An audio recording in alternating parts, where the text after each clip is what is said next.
nga paketimi i hoqën për t'i vendosur në repart. Derisa infermierët po e bënin këtë punë në repartin e kirurgjisë në spitalin e Mitrovicës, kjo shishe infuzioni me ndryshime të dukshme e të dyshimta brenda lëngut ju ra në sy.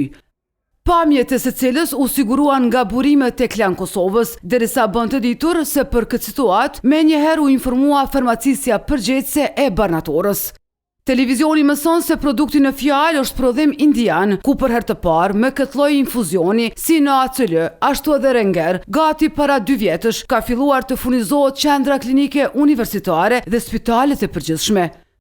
Informojmë opinionin publik se pas njoftimit nga farmacisja përgjegjëse Barnatorës së Spitalit Rajonal Sami Haxhibeqiri për një rast që ndërlidhet me produktin medicinal për të cilin ishte ngritur dyshimi se mund të mos ishte brenda specifikave të përcaktuara për produktin, SHSKUK në bashkëpunim me AKPPM dhe Inspektoratin Farmaceutik kanë ndërmarrë menjëherë veprimet e nevojshme.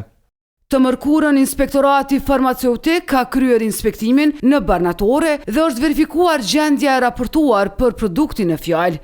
Si e tillë, një sasi e stokut është larguar nga përdorimi.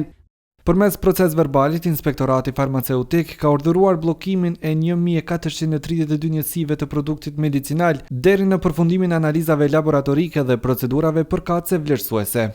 Nga shërbimi spitalor klinike universitar është bërë ditur se rezultatet do të bëhen të ditura pas përfundimit të analizave laboratorike në mostrat e marra.